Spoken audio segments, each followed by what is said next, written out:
찾아주셔서 감사합니다. 네, 안녕하세요. 날이 갑자기 너무 추워 같아요. 굉장히 중의적으로 느껴지는 제목인데요. 네네.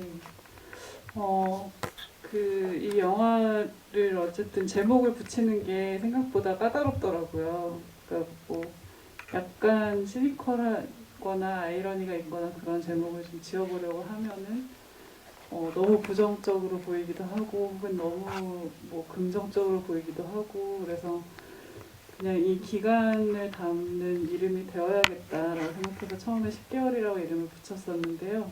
그 10개월이라는 제목이 너무나 너무 어떻게 보면은 불친절하기도 하고 너무 뉴트럴하기도 해서 저희 이 10개월 동안 저희 주인공의 미래를 바라본다는 의미로 10개월의 미래로 이름을 붙여봤습니다. 그리고 미래라는 이름 자체가 여러 가지 의미가 있으니까 그런 뉘앙스도 담아보고자 했어요.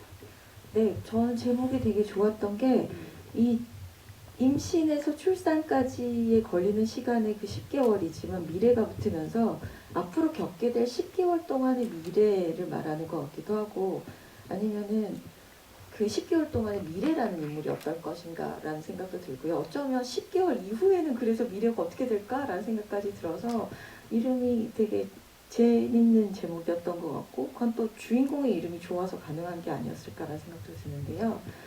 일단 제가 이 영화를 보면서 제일 놀라웠던 건 다들 느끼셨겠지만 되게 영화 통통 튀잖아요. 굉장히 가볍고 발랄하게 임신과 출산을 다룰 수가 있구나라는 게 그 전까지 저희가 봤던 한국 영화 혹은 독립 영화에서 보여줬던 출산이나 혹은 임신 같은 경우는 비장하고 비통하든가 아니면 입덧을 비롯해서 임산부가 겪게 된 어떤 신체적인 고통에 집중한다던가 그리고 미혼의 그 남녀 커플에게는 임신이야말로 이 사랑과 관계에 대한 가장 엄격하고 가혹한 테스트가 되는 과정처럼 보였다면 영화는 되게 가벼워요. 그리고 미래라는 인물이 굉장히 많이 기대고 있는 것처럼 보이기도 해서요. 어떻게 이런 톤을 선택하실 생각을 하셨을까요? 물론 가볍고 발랄하다가 나중에 정말 호로까지 간다라는 생각은 드는데요. 가벼운 톤을 선택하신 이유가 있을까요? 가볍다기보다는 부담스럽지 않게 만들고 싶었던 게 있는 것 같고요. 톤 앤 매너 자체는. 근데 또 금방 말씀하신 모든 것들, 몸의 변화에 대한 공포라든지 어떤 커플로서의 시험대라든지 그런 모든 것들이 여전히 이제 주제적으로는 담겨 있다고 생각을 했는데 그 과정을 좀 어렵지 않게 그 경험 안으로 들어오게 하고 싶었어요. 그래서 너무 이제 인물에 밀착해서 그 내면을 따라가다 보면은 약간 감당하기 힘든 감정들 때문에 오히려 영화를 보기가 어려울 수도 있겠다는 생각을 했고요. 저의 인물을 또 따라가기가 오히려 어려울 수도 있겠다는 생각을 해서 조금 거리감을 두고자 했습니다. 그런가 하면 다른 인터뷰에서 그런 얘기도 하셨어요. 나는 영화에서 주로 철없는 청춘을 다뤘고 그리고 액션 영화 같은 장르를 좋아하는데 10개월은 조금 진지하게 담아야 할 게 있었다라고 얘기를 하셔서 철없는 청춘이라는 말이 어쩌면 미래한테도 딱 와닿는 표현인 것 같기도 했었거든요.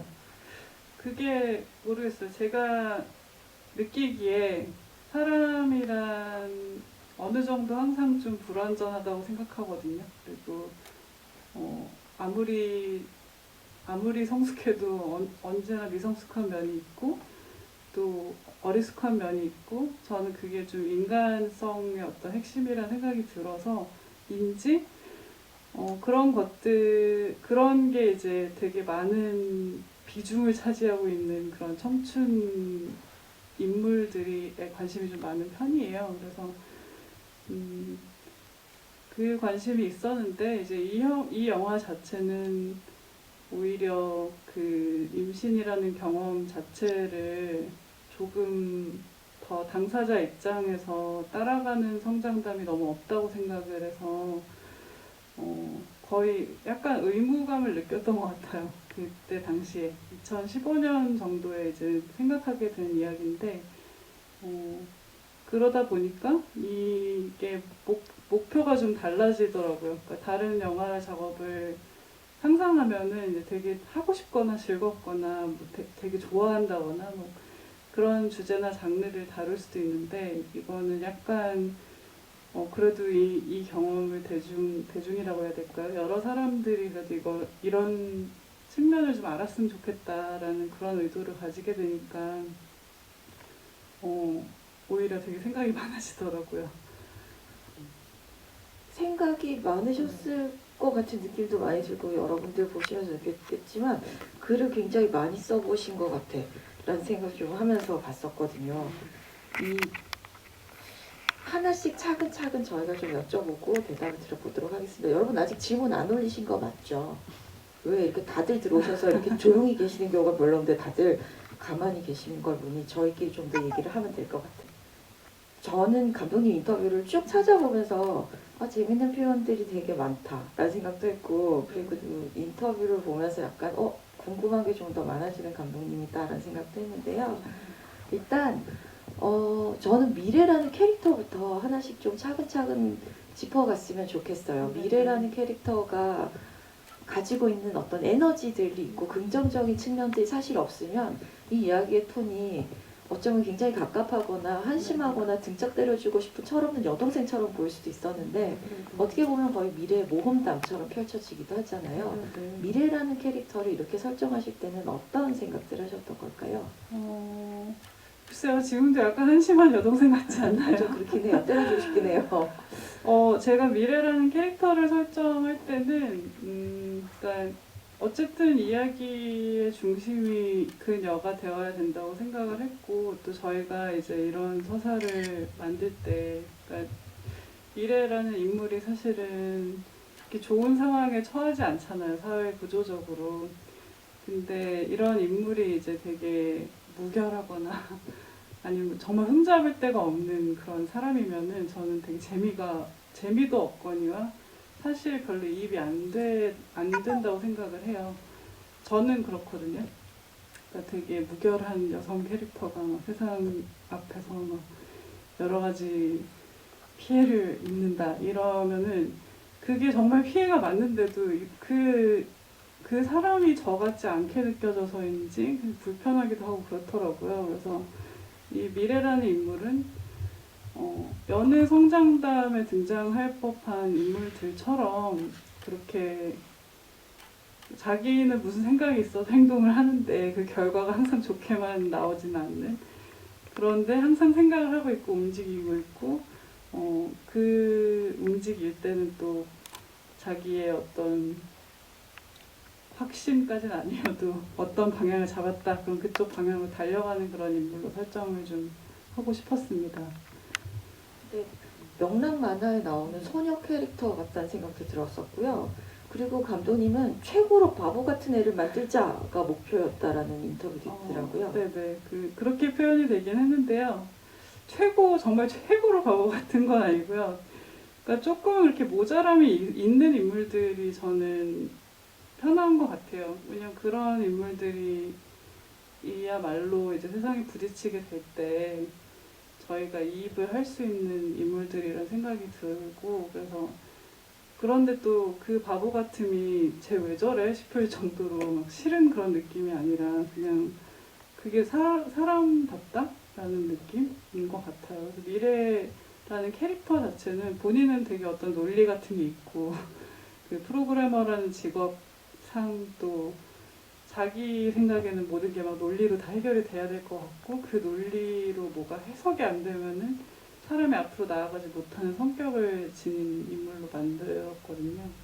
그러다 보니까 이제 이 임신이라는 사건이 주는 여러 특성이 논리적으로 좀 말이 안 되는 게 되게 많은 그 조건에 놓이는 상황이다 보니까 그런 인물의 성격이랑 부딪히면서 생기는 갈등들을 좀 조망하기에 더 좋지 않을까라고 생각했습니다.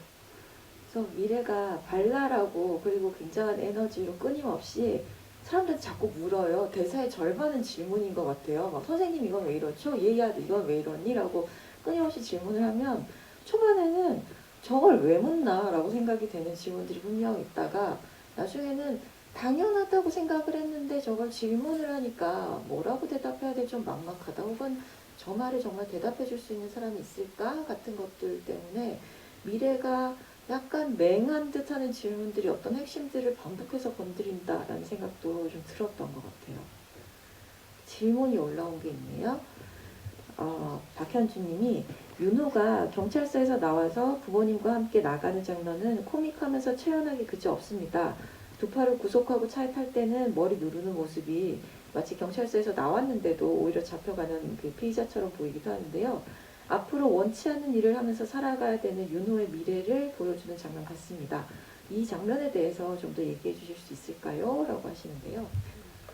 아, 네, 그 장면 그렇게 연출을 한 게 맞고요. 저희가 이제 스태프팀 내에서는 각 장면들의 별칭 같은 게 있었거든요. 그 샷을 이제 연행샷이라고 불렀어요. 딱이네요. 그래서 이제 마치 어딘가에 잡혀가는 듯한, 그러니까 조금 더 장르 느낌으로 찍고 싶긴 했는데 그렇게까지는 안 되고 연행되어 가는 듯한 이미지로 이제 설정을 했죠. 그리고 그 챕터 자체가 이제 죄인들이라는 챕터이기도 하고요. 그러니까 저는 이제 미래나 윤호나 사실은 그냥 29살이라면은 충분히 그럴 법한 어떤 근거 없는 자신감과, 그러니까 약간 미래를 잘 내다보지 못하는, 자기들은 자신감이 있는데 막상 부딪혀 봤을 때 이제 실패하는 일들이 되게 많아서 일이 점점 더 꼬이는 플롯이라고 생각을 하거든요. 그래서 윤호라는 인물이 거기서 부모님으로부터 사실 굉장히 벗어나고 싶어 했던 인물이잖아요.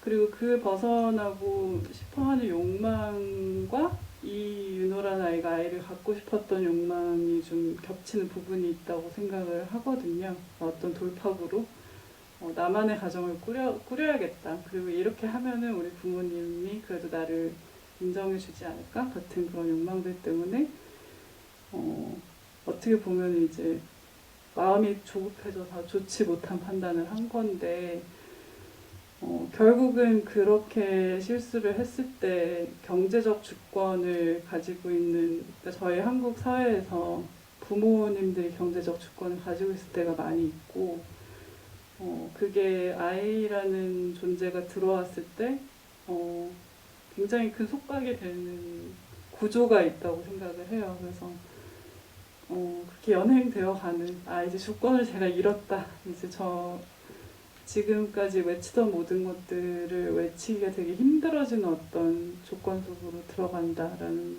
걸 표현하고 싶은 장면이었습니다. 저는 윤호라는 캐릭터를 섬세하게 다듬으신 게 굉장히 마음에 들었는데요. 이게 특히 이런 이성애적인 어린 커플이 임신을 하는 경우에 남자가 둘 중에 하나잖아요.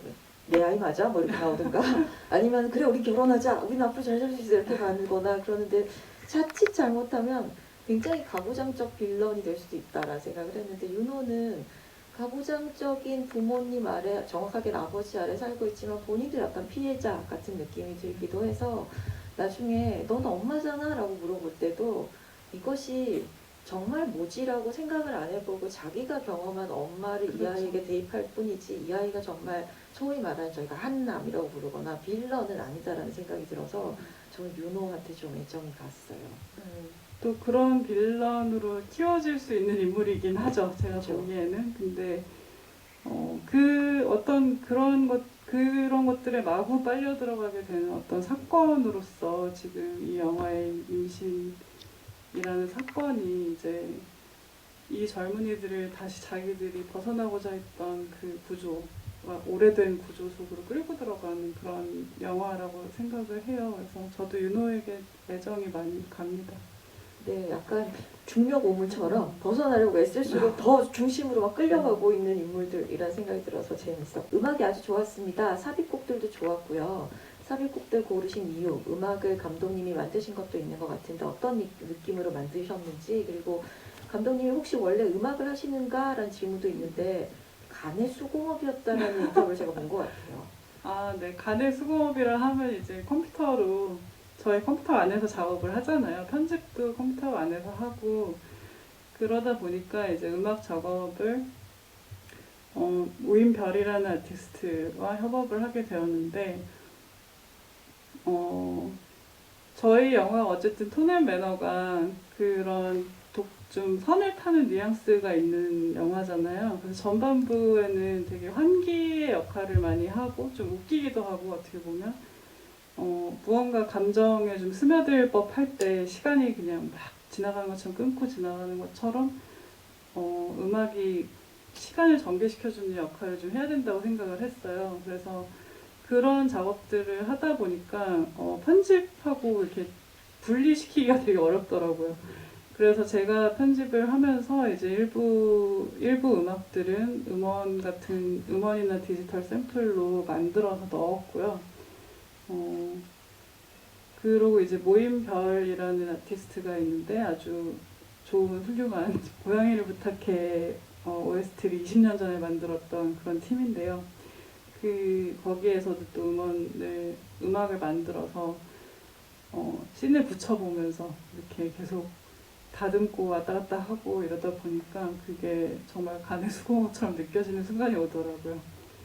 그래서 그렇게 표현을 했고, 음악 자체는 이제 영화가 어쨌든 좀 형식이 세게 들어오는 영화잖아요. 그래서 이 기간 자체 그 인물들이 그 안에서 겪고 있는 사건들도 있지만 그 외부 환경을 조금 더 저희가 볼 수 있었으면 했어요. 그래서 저 시간도 너무너무 짧고 그 시간의 흐름이나 어떤 외부적인 환경들을 느껴지도록 계속 잘라주면서 진행시키는 그런 역할로 생각을 했습니다. 네, 답이 되셨을 거라고 믿고요. 다른 질문은 님께서 투병을 하고 계신 미래 할아버지의 존재와 죽음이 영화에서 어떤 더 큰 메시지를 담고 있는지 궁금합니다. 라고 얘기를 하시네요. 메시지라고 표현하면은 메시지 제가 잘 몰라가지고 이런 영화는 사실 어떤 메시지를 전달하려는 영화는 아닌 것 같거든요. 근데 그 할아버지의 존재는 사실 그 이전 상태의 미래, 그 옥상에 누워있는 그 청년의 미래에게는 되게 나와는 분리된 어떤 세계처럼 느껴졌을 것 같아요. 그런데 이제 자기 뱃속에 생명이 생기고 이렇게 정말 뜻대로 되지 않는 어떤 구조 속에서 이 아이가 태어나게 된다라는 걸 생각하게 되면은 그제서야 어떤 죽음 같은 것들을 사람이 처음으로 생각하게 되지 않나 싶어요. 그게 젊은이의 성장담의 어떤 요소일 수도 있다고 저는 생각을 하고요. 그래서 갑자기 그 집에 할아버지 옆에 누워있게 되는 상태가 오잖아요. 그리고 어떤 큰 고통 앞에서 그 죽음과 병렬을 시키고 싶었던 것 같아요. 그 이미지 자체를. 그래서 이렇게 하면 좀 대답이 되려나 모르겠는데 제가 말을 좀 횡설수설하고 있어가지고. 이게 왜 살다 보면, 특히 나이를 먹다 보면 엄마는 그냥 엄마고 아빠는 아빠이던 사람들이 제가 그 나이를 먹고 비슷한 선택들을 내 인생에서 해야 될 때가 되면 구체적인 인간처럼 보일 때도 있잖아요. 그래서 이를테면 결혼하고 아이를 낳아본 모든 친구들이 애를 낳아야 엄마 마음을 안다라고 저에게 훈한 말씀을 하지만 저에겐 계속 와닿지 않는 것과 마찬가지로 그런 순간들이 있을 텐데, 탄생과 어떤 생명이 태어난다라고 할 때 또 죽어가는 생명에 대해서 조금 더 구체적으로 고민할 수 있지 않을까, 좀 더 다르게 와닿지 않을까라는 생각이 들기도 해서요. 그런 맥락에서 보면 감독님 작품의 형식상 중간중간 계속 소챕터가 있어서 마지막에 이렇게 나의 어머니 얘기할 때도 저희는 그 다음 얘기가 또 나오나? 라고 다들 속으셨을 거예요. 근데 영화 끝나잖아요. 어머니가 보셨어요? 네, 보셨습니다. 뭐라고 하시던가요? 저희 어머니는 말씀이 길지 않으셔서요. 그래, 봤어. 잘 봤어. 감동적이었어. 이렇게 얘기를 하시고요. 근데 이제 그 말씀을 하셨죠. 그러니까 저도 이 영화를 만들면서는 미래의 이야기를, 그러니까 현재를 살아가고 있는 어떤 젊은이의 이야기를 그린다고 그렸는데 막상 영화를 이제 다 만들어 놓고 보니까 그것이 너무도 옛날 이야기처럼도 보이는 거예요. 그러니까 그게 저희 어머니가 겪었을 감정선과 지금 이 미래의 감정선이 다르지 않겠다라는 생각이 확 들더라고요. 그리고 실제로 저희 어머니께서도 저를 가지셨을 때 되게 젊은 나이였고 그때가 80년이었는데 지금 세상은 이제 충분히 진보해서 되게 자기는 새로운 세상을 살고 있다고 생각을 했대요. 그리고 그때 되게 좋은 직장에 이제 다니시고 계셨는데 그걸 그만두면서 당연히 나는 돌아갈 수 있을 거라고 생각을 했다고 말씀을 하시더라고요. 근데 그러면서 덧붙이는 말씀이 내가 순진했지 이렇게 말씀을 하시더라고요. 근데 그게 너무 쇠미래 같은 거예요. 그 그러네요. 얘기를 들었을 때. 그리고 그 누가 그 어린 나이에 어린 나이에 아이를 가지면서 알까? 라는 생각도 전 들었어요. 그러니까 세상이 나를 이렇게 대하게 될 줄을 모르고 그냥 들어가는 일이 아니었을까. 많은 어머니들에게 시대는 다르지만 그런 생각이 들어서 뭐 저희 어머니이기도 하고 또 이전에 사셨던 많은 어머니들 생각이 나서 그 챕터를 붙이게 되었습니다. 그럼 딱 한정적인 나의 어머니가 아니라 어쩌면 세상의 다른 모든 어머니들, 그 경험을 한 사람들이 모두 공유할 수 있는. 그런 의미로 쓰긴 했어요. 물론 저는 이제 저의 영화니까 그렇게 개인적인 메시지를 붙여보고 싶기도 했는데요. 그렇게 확장되는 생각 때문에 제가 붙여봤습니다. 네, 알겠습니다. 상징적으로 느껴지는데요. 감독님이 영화에서 말하고 싶은 가장 궁극적인 이야기가 있다면 무엇일까요? 말하고 싶은 이야기라 아까 그 죽음에 관한 질문이랑 연결되는 걸 수도 있는데요. 그러니까 어쨌든 이 이야기는 이 미래라는 인물이 자기가 어떻게 될 줄 모르는 세상을 아직 온전히 모르는 상태로 세상에 부딪히는 이야기라고 생각을 해요. 그래서 그런 의미에서 저는 성장담이라고 생각을 했고요. 그래서 미래가 그리고 출산을 선택을 한 걸까요? 저는 그걸 처음부터 선택한 거는 아니잖아요. 어떤 상황 속에 들어가서 그 탈선에서 폭주하는 열차 안에서 최선의 어떤 선택을 해서 거기에서 내가 할 수 있는 최선의 선택을 했다고 생각을 하거든요. 그래서 이제 전달하고자 했던 것은 오히려 이 경험 자체가 그 한 가지 색깔이 아니라는 것을 말씀드리고 싶었던 것 같아요. 그리고 저희가 모두 엄마들로부터 나온 사람들이니까 수많은 어머니들이 어떻게 보면 이 과정을 겪었을 텐데 저희가 생각하는 어떤 모성의 개념 혹은 지금까지 대중매체에서 그려지거나 아니면 이야기되는 모성의 개념이 생각보다 되게 플랫하다고 저는 느끼거든요. 그래서 그 안에 막상 당사자가 던져졌을 때 느낄 수 있는 여러 가지 복합적인 감정들이 그 이름 붙여지지 않은 채로 그냥 남아있는 것 같다는 생각을 했어요. 그래서 그 감정들이 있는 곳을 좀 비추고 싶다는 생각을 했습니다. 그리고 그걸 모르는 사람들은 알 수 있도록, 그리고 그 경험을 했지만 자기의 경험에 이름이 붙여지지 않은 사람들은 그걸 다른 누군가도 그 경험을 하고 있다는 것만으로도 어떤 위안을 얻을 수 있잖아요. 그래서 그 경험이 한 가지 색이 아니다라는 걸 전달하고 싶었던 것 같네요. 사실 전에 듣는 군대 이야기만큼이나 전에 듣는 임신과 출산 이야기는 정말 많이 들어서 다 알 것 같다라고 생각되는, 내가 경험하지 않았지만 알아, 그만 얘기해도 난 다 알아, 그 입덧이 어떤지 알아 라는 생각이 들었다면, 오히려 10개월의 미래는 우리가 흔히 알았던 클리셰에 가까운 임신의 증상들, 입덧들 이런 것들은 오히려 그리지 않아서요. 내가 모르는 세계가 더 있고 더 구체적이고 더 촉각적인 뭔가가 있다라고 저에게는 보여주셨던 영화였던 것 같습니다. 질문들이 많네요. 또 읽어드릴게요. 박현주님이 처음에는 코미디로 시작을 했다가 점점 무거워지는 드라마, 나중에는 호러와 스릴러, 특히 윤호가 쫓아올 때까지 느낌까지 납니다. 한 치 앞도 내다볼 수 없는 미래의 미래처럼 이 영화도 다양한 장르를 가지고 있는데요. 특히 육아 정도는 가볍게 해낼 것 같았던 이 부자 언니가 공포물의 소재로 등장했을 때 깜짝 놀랐습니다. 육아를 다룬 샤를러스 테론 주연의 툴리에서는 상류층 오빠의 육아가 좀 더 안정적으로 보여지기도 하고, 물론 그때는 애들이 좀 컸지만 그랬는데, 그에 비하면 여기서는 경제적으로 여유가 있는 인물도 육아의 피로에서는 벗어날 수가 없다라는 장면을 그리셨는데요. 미래와 더불어서 다양한 이 가족들의 출산과 육아를 보여주려는 것 같은데 이 언니에 대해서 혹시 다른 이야기가 좀 더 있으신지 이 언니에 대해서 궁금하시네요. 뭐 그 언니는 사실은 두 가지 측면인 것 같아요. 그러니까 저렇게 돈이 있는 사람도 힘들다 이거는 좀 단순한 이야기인 것 같고요.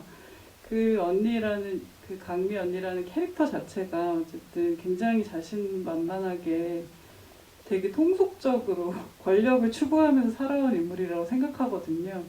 그게 이제 저희랑 좀 다를 수도 있고 미래와는 좀 다를 수도 있지만 그냥 굉장히 현실적인 인물이기도 하다고 느껴요. 그러니까 되게 통속적인 욕망에 충실한 사람, 그래서 통속적인 권력에도 충실한 사람, 그래서 굉장히 자아도취적이고 그 아이를 갖고 싶은 이유도 사실은 그 성취의 목록 중에 하나라고 생각을 했기 때문일 것 같거든요. 인간이 이제 낳았으면은 돈을 많이 벌어야 하고 성공해야 되고 남편 귀여워야 되고 아이도 가져야지 이렇게 생각을 했을 것 같은데 그런 인물이 단순하게 생각했던 그 출산에 부딪혔을 때 오히려 자기가 통제하지 못하는 상황에 처하고 자기가 어떻게 하지 못하는 상황에 처음으로 처하니까 되게 낙폭이 큰 인물이라고 생각을 했고요. 그래서 이제 오히려 산후우울증 걸리기 딱 좋은 캐릭터로 저는 생각을 했거든요. 그게 어떤 경제적 측면에서만은 아닌 것 같아요. 근데 이제 미래 입장에서는 그래도 자기는 이제 여러 가지 뭐 이상도 가지고 있고 그런 식으로 살고 있지만 저렇게 통속적으로 현실적으로 잘 사는 사람이 그래도 하는 대로 따라 하면은 어떻게든 답을 찾을 수 있겠지 라고 롤모델로 삼을 수 있을 법한 인물인 것 같은데 그런 인물이 무너지는 것을 보니까 이제 정말 미래가 안 보이는 상황이 되는 거죠. 그래서 공포스럽게 표현을 좀 해봤습니다. 놀라셨다면 죄송하고요. 저는 그랬잖아요. 그걸 보면서 이 할아버지의 죽음이라는 것이 준비되는 것이 아닌 것처럼 네네. 출산이라는 것도 계산이나 이론이나 생각으로는 짐작할 수 없는 정말 경험을 해야만 알 수 있는 어떤 것이다 네. 라는 걸 보여주시는 걸까? 라고 그래서 두 사람을 대조해 놓으신 것도 같애라고 저희가 막 생각을 했습니다. 대비는 있는 것 같아요. 미래가 좀 나을 것 같다는 생각이 저는 들거든요. 네. 오히려 강미 같은 경우에 잘 됐으면 좋겠지만 이제 그럴 때 또 어떤 합리화를 하다가 보면은 이상하게 꼬일 수도 있다고 생각을 해요. 그러니까 지금 어떤 내 앞에 던져진 부조리함이든 무엇이든 돌이킬 수 없는 사건인 거잖아요. 그래서 아마 제가 아까 죽음 얘기를 이제 완벽하게 못 드렸는데 그 돌이킬 수 없음이 되게 죽음의 감각이랑 비슷하다고 저는 생각을 했던 것 같아요. 어떤 의미에서 미래는 이전의 삶과 헤어진 거잖아요. 이전의 삶은 이미 죽은 거죠, 어떻게 보면. 그래서 새롭게 지금의 상태에서 이제 앞으로 나아갈 수밖에 없는 그런 상황에 놓이는 건데, 그거를 어느 정도 자기가 인식을 하고 자기 힘으로 어떤 결정을 내려서 거기에 대해서 이제 똑바로 바라보기로 결심을 하지 않으면은 문제가 생길 수 있다고 생각해요. 강미는 어떻게 될지 모르겠어요, 솔직히. 괜히 이상한 합리화를 한다거나 자녀에게 집착하는 엄마가 된다거나 후자 쪽일 것 같아요. 그렇게 될 수 있다고 저는 생각을 좀 하게 되더라고요. 볼게요. 미래가 길거리에서 꼬마아이와 있는 그 씬에서 아이러니하기도 하고 기억에 남기도 이 자식이 제일 폐륜이더라고요. 이 꼬마가 미래에게 뼈 때리는 이야기를 하는데 요 장면에 대해서 감독님 의도가 어떤 것인지 궁금하다라고 하시네요. 일단은 그 장면은 이제 미래의 낙폭을 보여주기 위한 것도 있는데요. 그런 발언은 제가 들어본 적이 있고요. 제가 인식을 진짜로요? 진짜 이런 얘기를 하는 아유, 사람이 있다고요? 그럼요. 저는 이거 좀 너무 비약적이야. 신하는 튀네? 라면서 만다. 정말 그래요? 근데 그렇게 싸우지는 않죠. 그러니까, 그래도 모르겠다. 그러니까 저는 영화의 내용을 되게 극화시키려고 노력을 좀 했거든요. 너무 리얼리즘 스타일로 보이지 않게 노력을 했는데 여기에 담긴 어떤 사건들은 어떻게 보면 오히려 좀 마일드한 편인 것 같아요. 그러니까 보시는 분들은 이제 어떻게 이렇게 나쁜 것들만 다 모아서 종합 선물 세트처럼 이렇게 얘기를 하지만 사실은 어떤 경험적 측면에서 되게 보편적인 일들이거든요. 근데 중학생이랑 싸우는 장면은 그런 말을 하고 다니는 애들이 있는데 미래가 그 직전에 이제 어떤 면접을 보면서 또 당치도 않는 상황에 처하게 되잖아요. 그래서 기분이 굉장히 나쁘고 막 욕도 안 하기로 지금 아이한테 약속을 했는데 바로 중학생 수준으로 떨어져서 같이 싸운다라는 느낌으로 저는 썼어요. 사실은 보통 같으면 저희가 상태가 괜찮으면은 그럼 뭐 어린애가 이상한 말 하고 지나간다고 일일이 다 그걸 싸우지 않잖아요. 근데 지금 미래의 상태는 그 아이랑 싸울 정도의 어떤 급이 떨어져 있는 상태라고 저는 생각을 했고, 네. 심지어 졌어요. 그 아이가 이겼다고 생각했는데 져버리는 약간 그런 상황으로 설정을 했습니다. 알겠습니다. 캐릭터를 염두에 두신 캐스팅이었는지 캐스팅 비하인드도 궁금합니다라고 하는데요. 이 질문은 앞에 그 질문하신 분 중에 의사 선생님에 관련된 이 백현진 배우님 어떻게 생각하시고 어떻게 만든 캐릭터인지에 대한 질문도 있어서 캐스팅 대답을 해주시면 될 것 같아요. 네. 캐스팅은 어쨌든 미래 중심적인 영화이기 때문에 미래를 캐스팅하는 게 되게 큰 일이었고요. 그리고 저희 영화가 이제 워낙 조건 지금 이 10월 얘기를 계속 드리는 게 10월 한 달 안에 다 찍어야 되는 영화였고, 그래서 그 시간이 맞는 배우들 중에서 이제 이 미래라는 인물의 스펙트럼을 구현할 수 있는 사람을 막 찾는데 되게 어렵더라고요. 근데 이 최성원 배우가 당시에는 아직 영화로는 영화 작업을 장편을 한 적은 없었는데 그게 되는 사람일 것 같다는 생각이 들었고요. 하지만 내가 태어나서 만나본 여인 중 최고의 철병녀라고 네, 최성우 씨를 표현하셨던데요. 근데 제가 그렇죠. 그러니까 성격이 이렇게 정말 속을 알 수 없는 성격, 첫인상이 그랬던 것 같아요. 이렇게 왔는데 이 역할을 원하는지 아닌지도 진짜 모르겠더라고요. 그래서 하기 싫은가 보다라고 저는 처음에는 생각을 했었어요.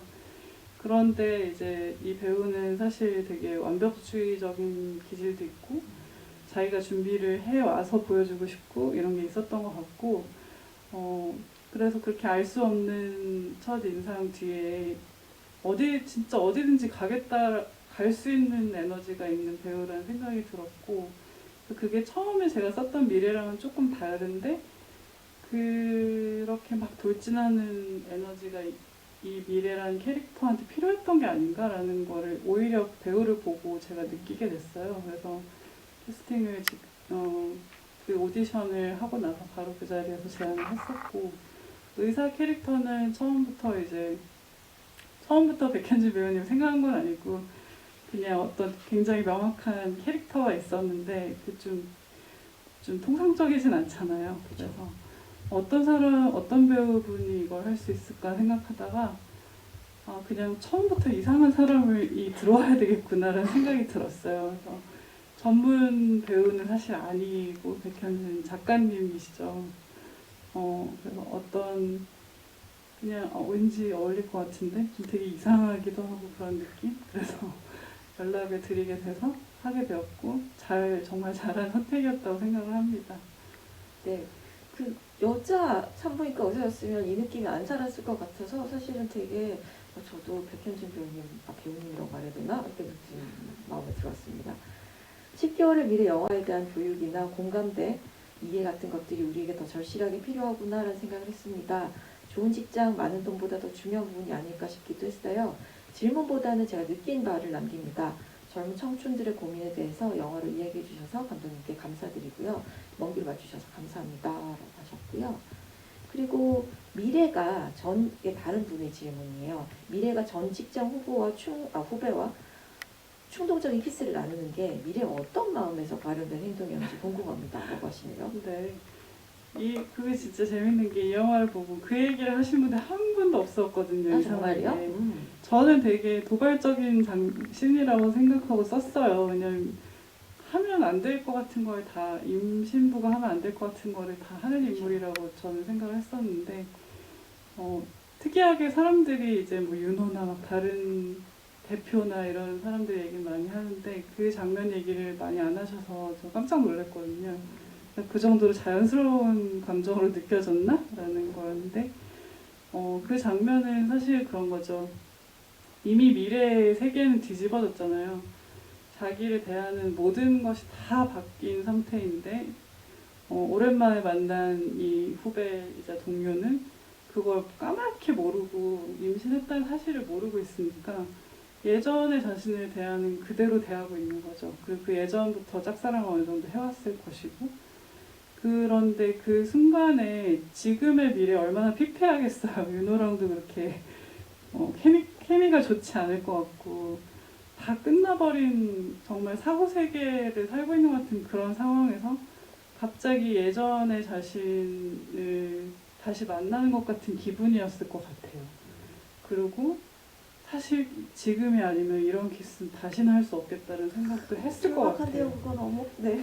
그냥 그 친구한테 별 관심이 없었을 거거든요, 사실은. 근데 갑자기 그게 훅 들어오니까 과거의 자신을 대하는 어떤 사람이 훅 들어왔을 때 그렇게 됐을 것 같아요. 이게 제 생각입니다. 그것도 게다가 저는 물론 미래의 등짝을 두드리고 싶은 순간은 굉장히 많았지만 그걸 또 우물쭈물하면서 나 키스했어라고 또 얘기를 하잖아요. 네네. 왜 이렇게 솔직한 거예요? 그거는 저는 어떻게 생각했냐면요. 전혀 얘기할 필요가 없잖아요. 그죠? 관계를 유지하고 싶다면요. 근데 지금 이 상황을 어떻게든 멈추어야 하고 저희 또 스태프들끼리는 그 씬을 파국신이라고 불렀거든요. 그 파국신에서 미래가 선택을 한 거라고 전 생각을 해요. 지금 그리고 이 친구는 명분이 없으면 말 잘 못하잖아요.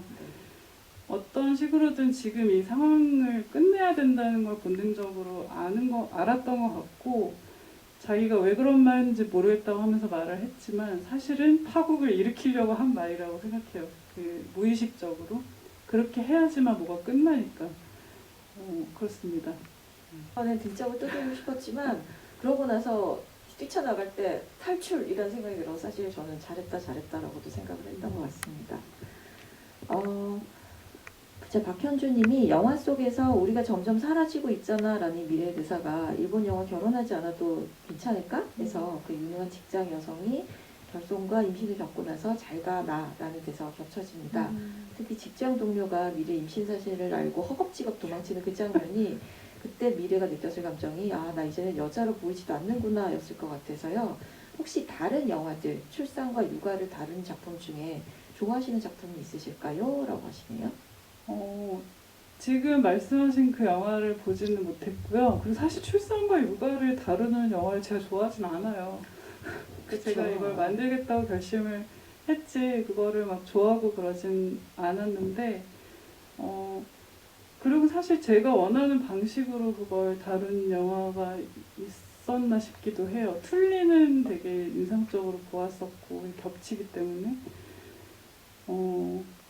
하지만 감독님 인터뷰에서 이렇게 얘기하셨던 것 같은데 지금 못 찾고 있지만 네. 이런 소재와 이야기를 이렇게 나처럼 경박하게 다룰 수 있는 사람은 없을 것이다 라는 얘기를 하셨어요. 그죠?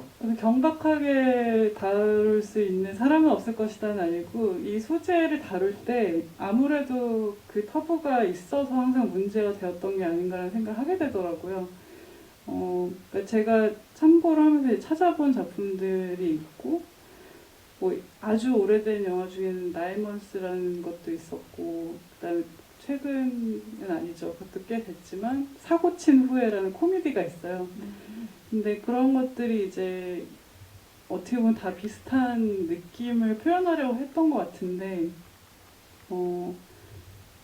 그것도 좀 성장담이거든요. 좀 돌이킬 수 없는 어떤 성인기 이 책임을 지는 부모가 되는 그런 울적함 같은 것들을 어떻게 담아보려고 한 것 같은데 이제 주인공이 남성인 경우가 되게 많고 그러니까 임신한 여성 캐릭터 자체는 어떤 이미 현실감을 가지고 이제 등장해 있는 경우가 많고 그러고 이제 커플 단위로 임신에 대한 이야기를 풀 때는 되게 그 샘 맨더스 영화 중에 있는데 제목이 지금 생각이 안 납니다. 뭔지 모르겠네 제목이.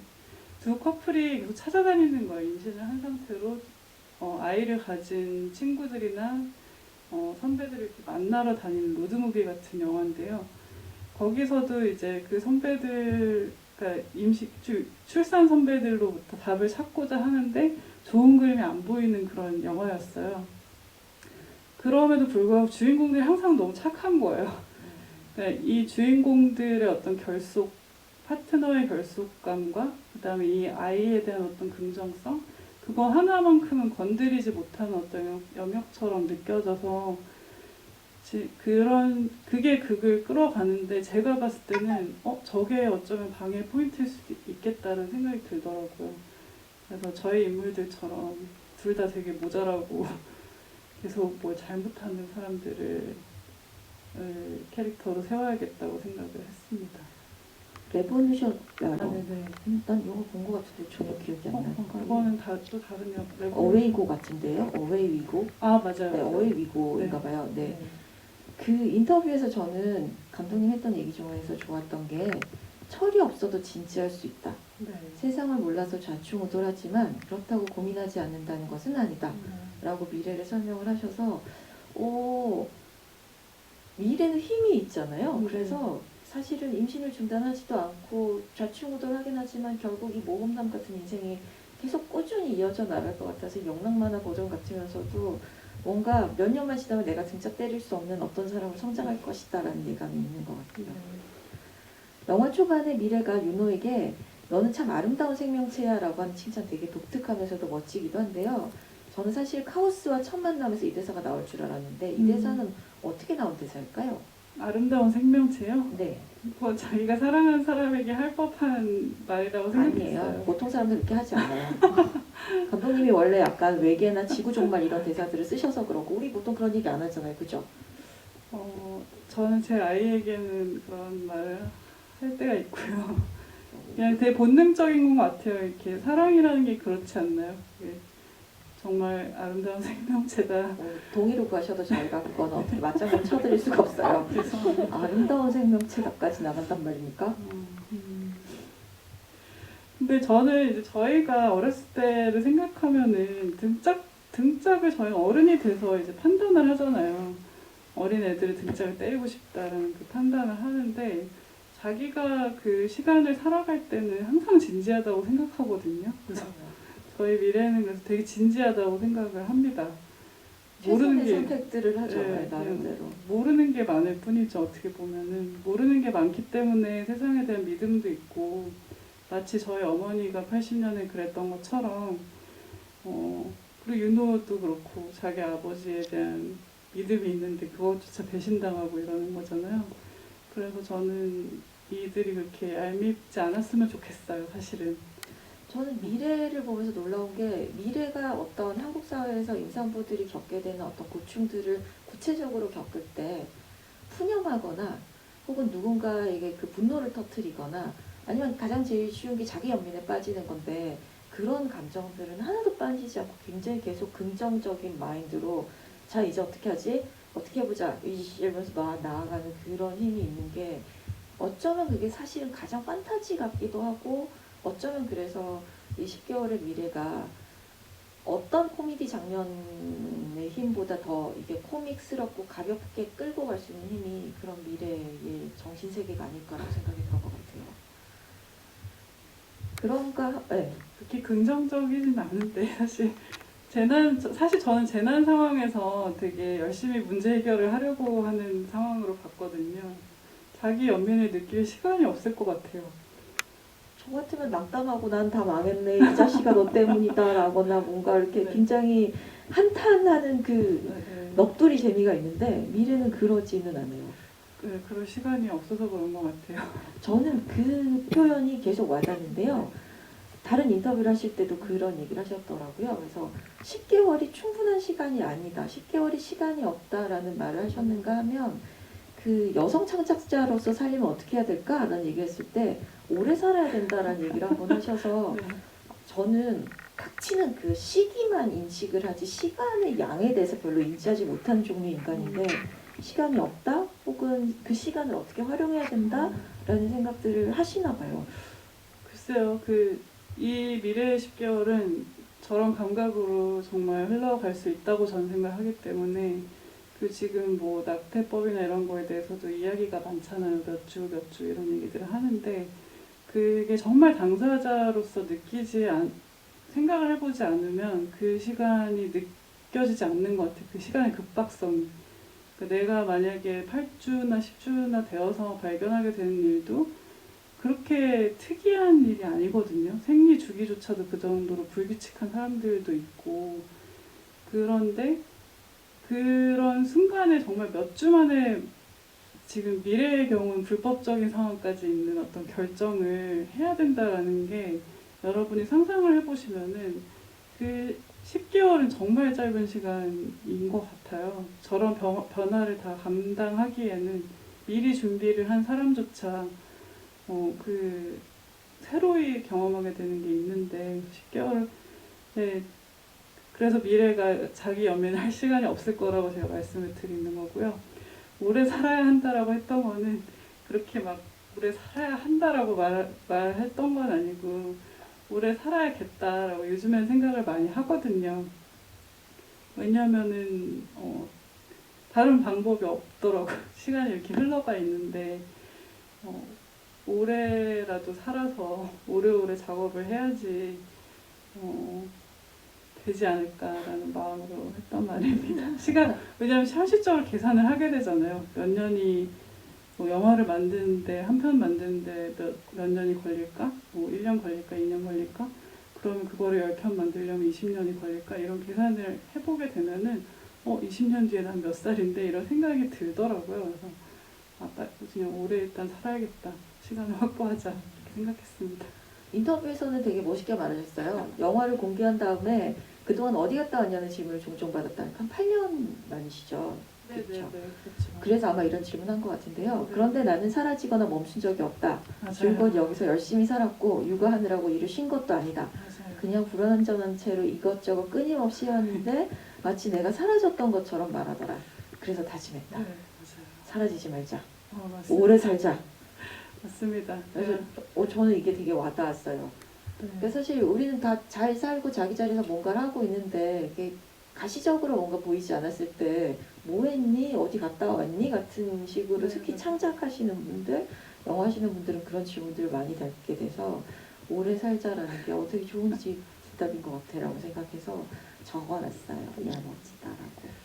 그게 여성으로서 또 느껴졌던 점이기도 한 것 같아요. 영화를 원래 만드는데 오래 걸리거든요. 그러면은 작업, 시나리오 쓰고 계세요? 이렇게 질문을 할 수도 있는데 이상하게 저에게는 그만뒀다고 생각하시는 분들이 되게 많더라고요. 그리고 어디 갔다 이제 왔냐 이렇게 표현을 하시는데 그 뒤에서 고군분투를 하고 있는 고군분투를 했을 시간들이 있잖아요.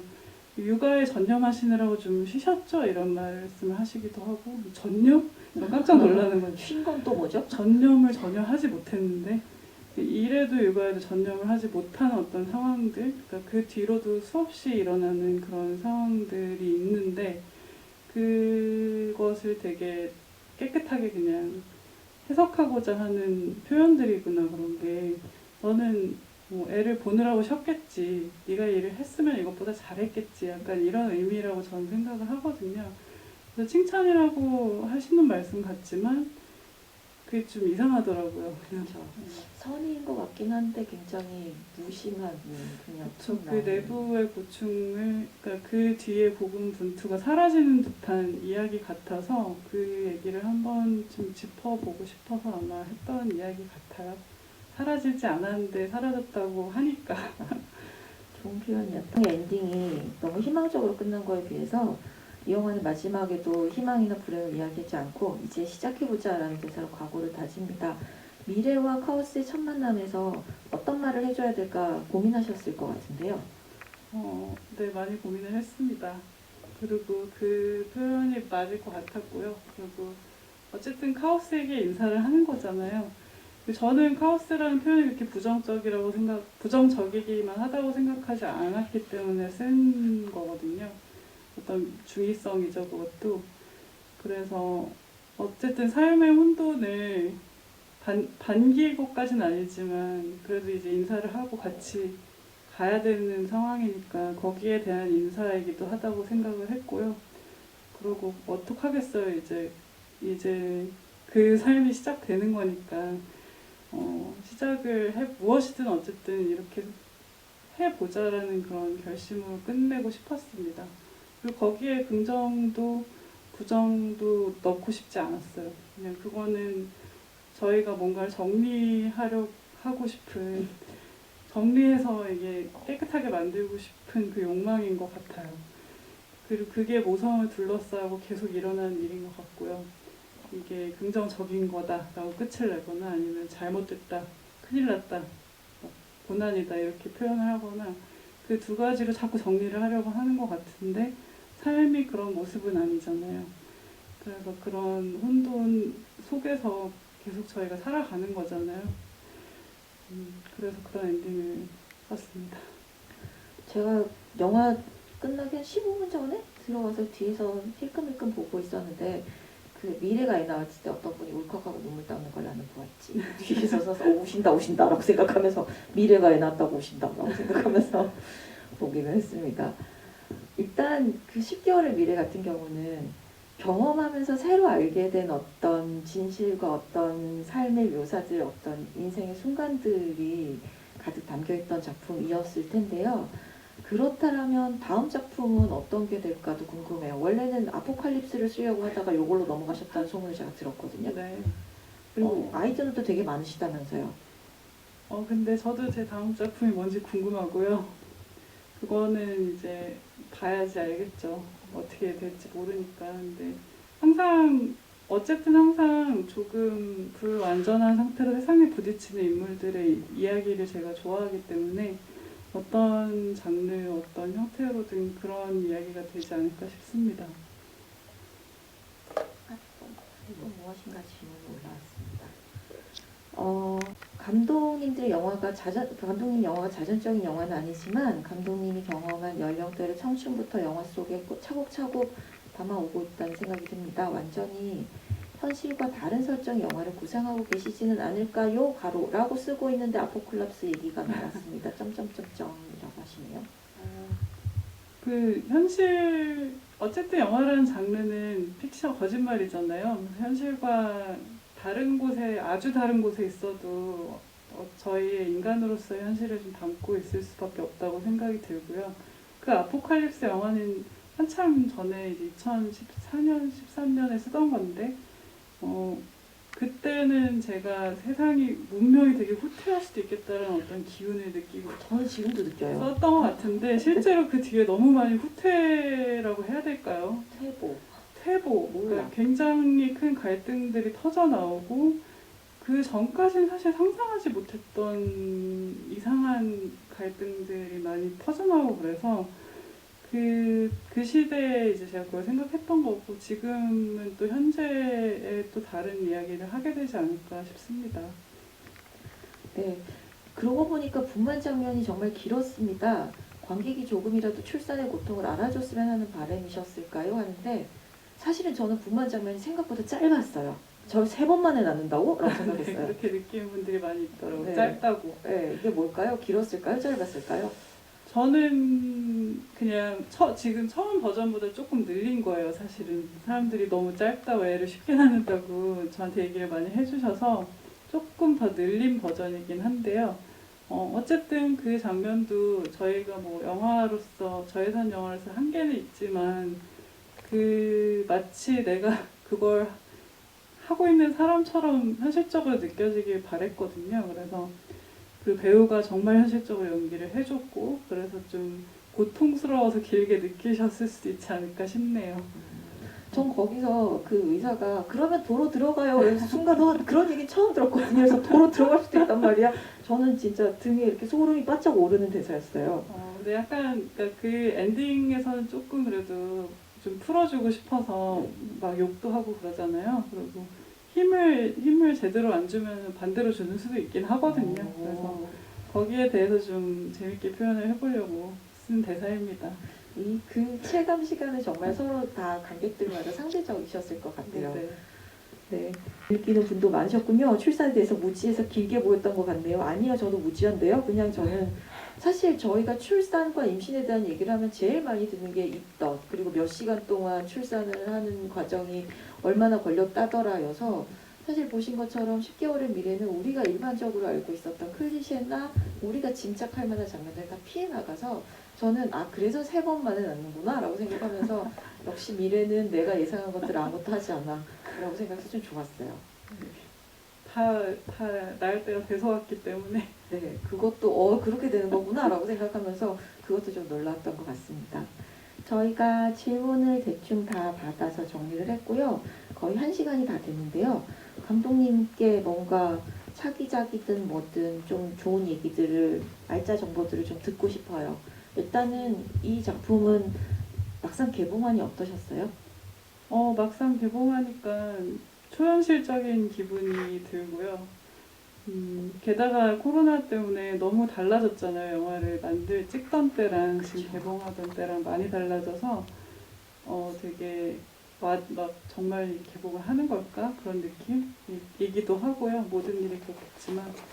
그리고 심지어는 레오 까락스 감독님을 만나서 응원도 받았어요. 보셨대요?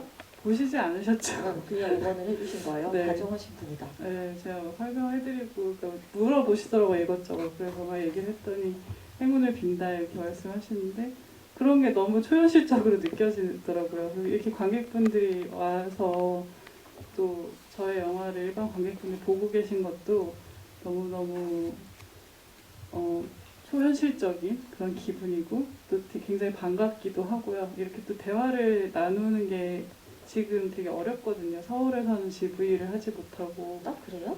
네, 무대 정말? 네, 서울에서 GV를 할 수가 없어서 관객 여러분과 이렇게 대화를 하지를 못했어요. 그래서 이렇게 질문도 듣고 대화를 하게 되니까 너무 반갑고 좋습니다. 개봉해서 반갑고 좋습니다. 짱하다. 그렇구나. 서울에선 GV를 안 하나요, 요새? 그랬구나. 당장에 한 몇 달 후의 계획 같은 건 어떻게 될까요? 일단은 새로운 작품을 준비하거나 하는 데는 본격적으로 붙는 데는 조금 더 여유가 있는 건가요? 글쎄요, 뭐든지 하게 되지 않을까 싶습니다. 지금 영화도 있고 시리즈 같은 것도 제안을 받고 있고요. 당장 정해져 있는 거는 단편 소설집이 출간이 될 것 같아요. 근데 빠르게 출간되진 않을 것 같아요. 일정상. 근데 이제 그건 하기로 되어 있기 때문에 아까 말씀드렸던 아포칼립스 이야기도 단편 소설 버전으로 거기에 실릴 것 같고 또 올해 2021년 배경으로 한 이야기들도 몇 개 실릴 것 같아요. 그래서 그거만큼은 말씀드릴 수 있습니다. 알짜 정보인지 모르겠네요. 알짜 정보였어요. 저희가 이름을 잊지 않고 이름이 또 특이하시잖아요. 네. 저희가 자주자주 찾아보면서 어떤 것들을 하고 계신지 업데이트를 하면서 사라졌다라는 말이 안 나오게 잘 기억하고 네. 하겠습니다. 감사합니다. 그러면 관객분들한테 마지막 인사를 남겨주시면 아마 저희가 시간이 딱 맞을 것 같아요. 네네. 이렇게 정말 얼마나 반가운지 여러분 상상도 못 하실 거예요. 이렇게 대화를 나눌 수 있는 자리에 온 것이. 그래서 지금 이 시간 함께 해주시고 있는 모든 분들께 정말 감사의 말씀을 드립니다. 부끄러워하시는데요? 왜지? 왜 부끄러워하시지? 감독님 소설도 영화처럼 재밌는 대사가 많을 것 같습니다. 기대할게요 라고 하셨고요. 감독님 약간 오늘 어쩐지 부끄부끄 하시는 것 같긴 하지만 여러분들 이렇게 찾아보시면 인터뷰도 재밌는 게 많고 말씀을 굉장히 잘하셔서 서울에서는 진행하는 행사들도 종종 하시잖아요. 그런가요? 네, 하시더라고요. 그래서 네. 재밌는 이야기들 많이 하실 것 같고 저희 소설도 찾아보면 꾸준히 감독님 활동 보실 수 있을 것 같습니다. 감독님에게 큰 박수 부탁드립니다. 감사합니다.